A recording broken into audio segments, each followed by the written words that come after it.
All right, Shalom Akim. I'm Zahar Spirit Wind Judah of the GMS Mississippi Camp, giving all honor and glory to the Heavenly Father, Yahweh Ba'ashem Yahweh Shai, Ba'ashem Harakak Kodash. All right, also giving double honors to the apostles of Great Millstone who rule well, and saying peace and blessing salutations to the hopefully elect. All right, today I want to go into some in the spirit, basically explaining how we have to relearn our own culture, man. All right, we have to be retaught everything, man. Like, we've really discontinued from our heritage, which I just go and get to it, man. Okay? We have to be taught how to eat food, how to deal with healing ourselves. We have to have a paradigm shift, man. Okay?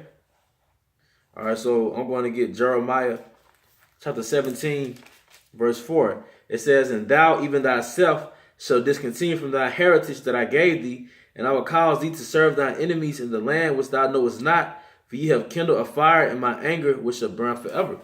But it said that we were going to discontinue from our heritage, man. So one thing that our heritage embodied were protocols for sustaining our existence, man.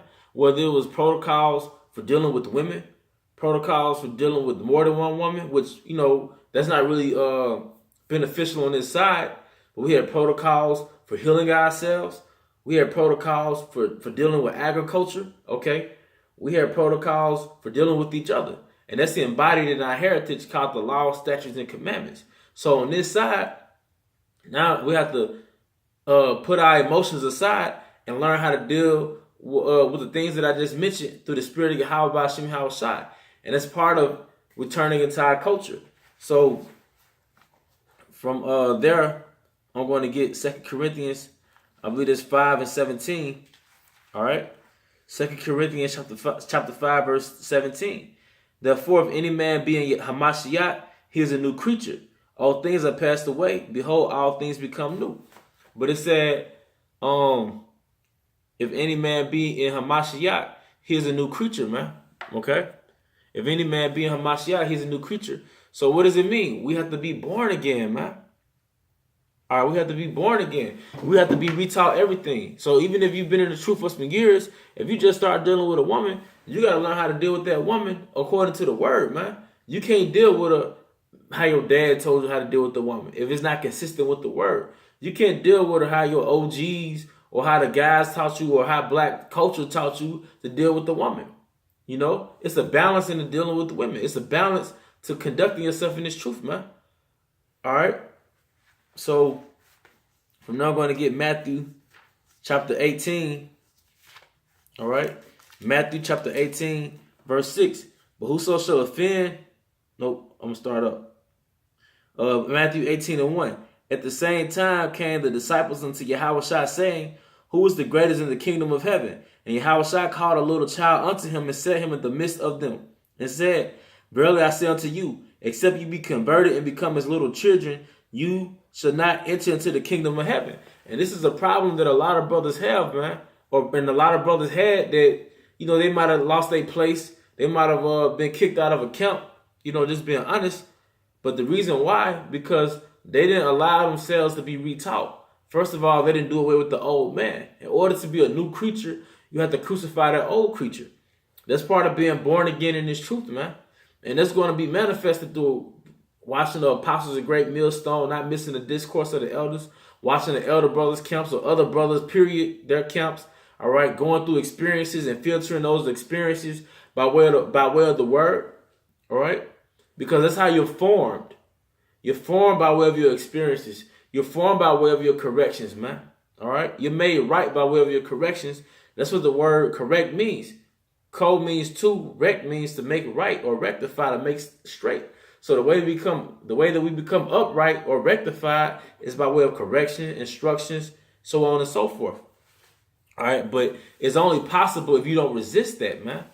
And it could come by way of a brother reproving you. You watch the apostles of Great Millstone break down the word, and it might not be pleasant because it's not pleasant to the flesh. The old man lives after the flesh, okay? So I'm going to read Matthew 18 and 3 again. "Verily I say unto you," and he said, "Verily I say unto you, except you be converted and become as little children, you should not enter into the kingdom of heaven. Whosoever therefore shall humble himself as his little child, the same is greatest in the kingdom of heaven." All right. So we have to humble ourselves as children to be retaught everything, man. Okay?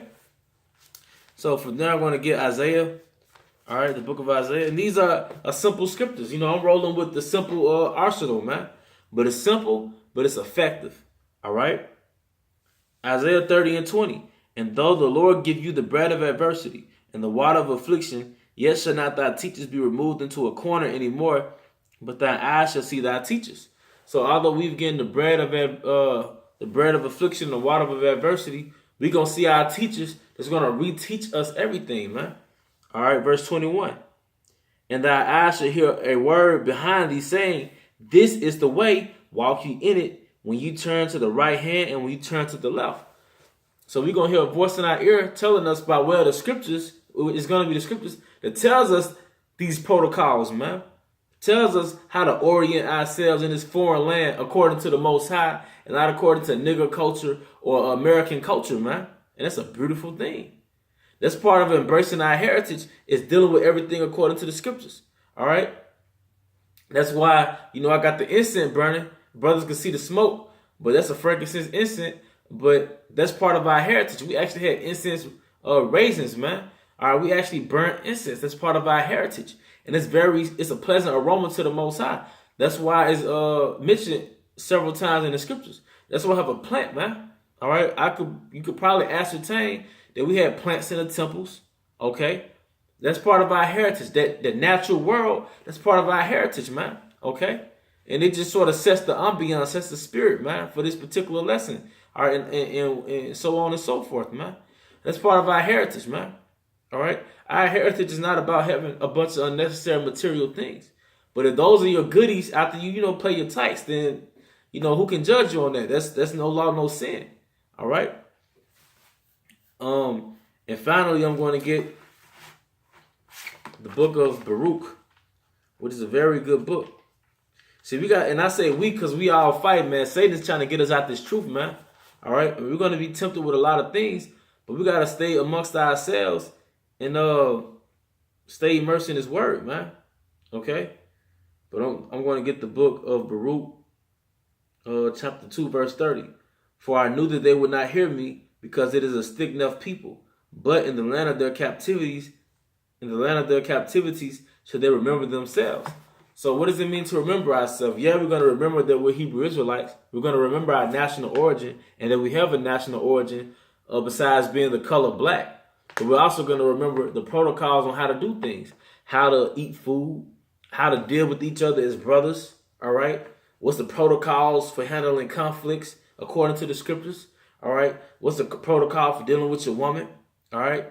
She ain't your girlfriend no more. This is your woman. This is your possession.